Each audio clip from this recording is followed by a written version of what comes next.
एक बार वृंदावन नामक गांव में एक गरीब किंतु संतुष्ट किसान गोकुल रहता था। उसके पास एक छोटा सा खेत था जिसे वह रोज मेहनत से जोतता था और इसी से उसकी आजीविका चलती थी।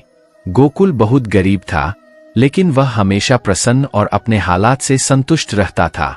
वह अक्सर कहा करता था, जो कुछ भी श्री कृष्ण मुझे देते हैं वह मेरे लिए पर्याप्त है। एक दिन गोकुल से श्री कृष्ण एक यात्री के रूप में मिले। कृष्ण गोकुल के अटूट संतोष के बारे में जानने के लिए उत्सुक थे। उन्होंने उससे पूछा, गोकुल, तुम गरीब हो और तुम्हारे पास बहुत कम है, फिर भी तुम हमेशा खुश दिखाई देते हो। तुम इतने संतुष्ट कैसे रह सकते हो?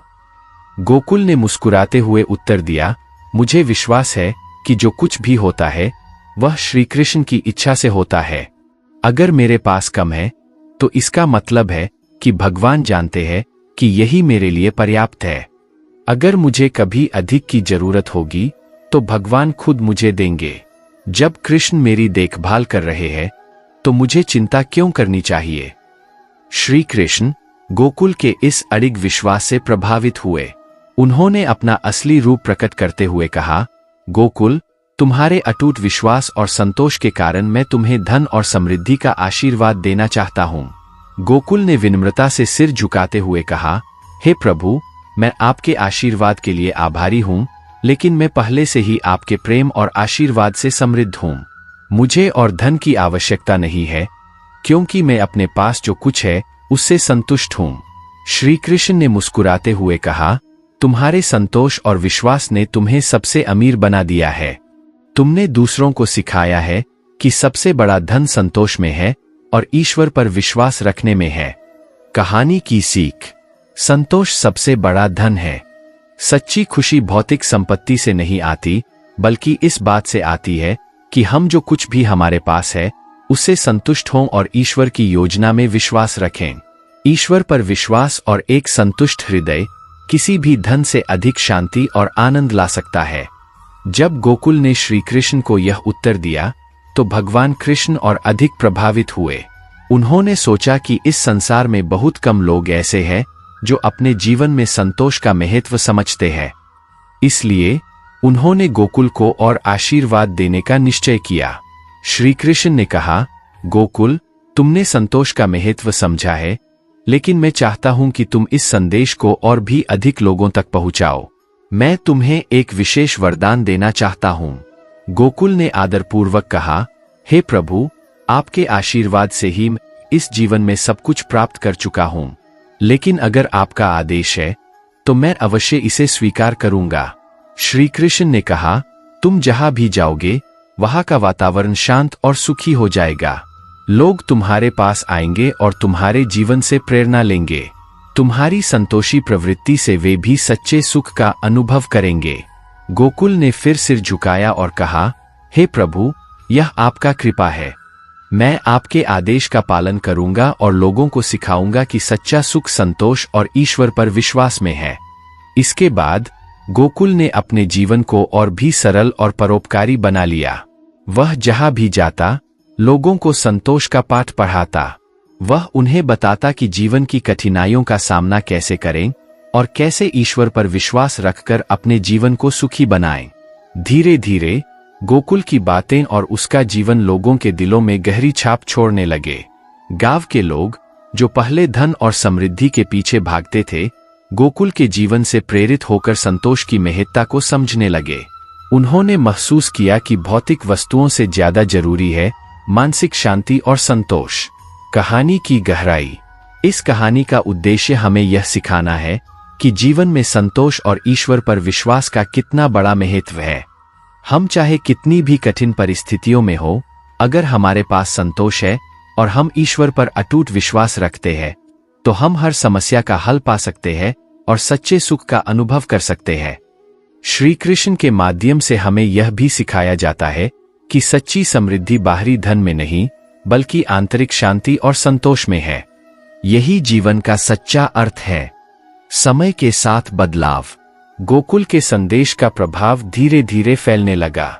उनके जीवन का आदर्श और उनके द्वारा सिखाए गए संतोष और आस्था के सिद्धांतों ने गांव के लोगों में एक बड़ा बदलाव ला दिया। गांव के लोग, जो पहले धन और भौतिक सुखों के पीछे भागते थे, अब आंतरिक शांति और संतोष की ओर आकर्षित होने लगे। गांव में बदलाव। गांव में पहले लोग अक्सर एक दूसरे से ईर्ष्या करते थे और दूसरों से आगे निकलने की होड़ में लगे रहते थे।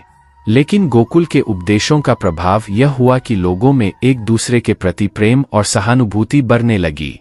अब वे दूसरों की मदद करने के लिए आगे आने लगे और एक दूसरे के सुख दुख में साथ देने लगे। गांव में अब न तो किसी को भूखा रहना पड़ता और न ही कोई अकेलापन महसूस करता। गोकुल की बातें हर किसी के दिल में बस गई थीं और लोग अब ईश्वर के प्रति गहरी आस्था और संतोष के साथ जीवन जीने लगे। गोकुल की प्रतिष्ठा। गोकुल की प्रतिष्ठा इतनी बढ़ गई थी कि आसपास के गांवों से भी लोग उनसे मिलने और उनके ज्ञान को सुनने के लिए आने लगे। गोकुल ने कभी किसी से कुछ नहीं मांगा, बल्कि जो भी आता उसे केवल प्रेम और संतोष का पाठ पढ़ाते। श्री कृष्ण ने गोकुल को जो आशीर्वाद दिया था, उसके कारण हर कोई उनसे प्रभावित हो जाता और उनके जीवन को अपने लिए एक आदर्श मानता। गोकुल का संदेश। गोकुल ने हमेशा यह संदेश दिया कि जीवन में संतोष और ईश्वर पर विश्वास ही सबसे बड़ा धन है। उन्होंने लोगों को सिखाया कि चाहे कितनी भी विपत्तियां क्यों न आए, हमें कभी भी ईश्वर पर से विश्वास नहीं खोना चाहिए। जीवन की हर परिस्थिति में संतोष बनाए रखना ही सच्चे सुख का मार्ग है। समाप्ति। गोकुल के जीवन का यह सरल संदेश धीरे धीरे पूरे गांव में फैल गया और गांव एक आदर्श स्थान बन गया जहां सभी लोग प्रेम, संतोष और ईश्वर पर विश्वास के साथ जीवन जीते थे। श्री कृष्ण के आशीर्वाद से गोकुल का जीवन एक प्रेरणा बन गया और उनके संदेश ने लोगों के दिलों में स्थायी शांति और संतोष का संचार किया। कहानी की अंतिम सीख। इस कहानी से यह स्पष्ट होता है कि सच्चा सुख और शांति केवल भौतिक वस्तुओं से नहीं, बल्कि संतोष, प्रेम और ईश्वर पर विश्वास से प्राप्त होता है। जब हम संतोषी और धैर्यवान होते हैं, तब हम जीवन की हर कठिनाई का सामना कर सकते हैं और सच्चे सुख का अनुभव कर सकते हैं। यही जीवन की सच्ची समृद्धि है।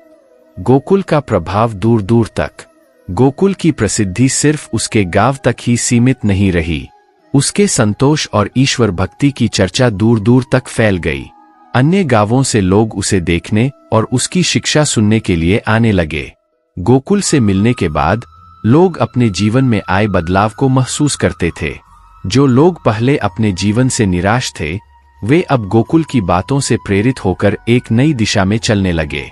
राजा से मुलाकात। एक दिन उस राज्य के राजा को गोकुल के बारे में पता चला। उन्होंने सोचा कि एक साधारण किसान कैसे इतना प्रभावशाली हो सकता है। राजा ने गोकुल से मिलने का निश्चय किया और उसे अपने महल में आमंत्रित किया। गोकुल, जो हमेशा विनम्र और साधारण जीवन जीता था, राजा के बुलावे पर महल पहुंचा। राजा ने गोकुल का स्वागत किया और उससे कहा, मैंने सुना है कि तुम अपने संतोष और आस्था से लोगों के जीवन में बदलाव ला रहे हो। मुझे बताओ, क्या तुम्हारे पास कोई खास मंत्र या रहस्य है जो तुम्हें इतना प्रभावशाली बनाता है?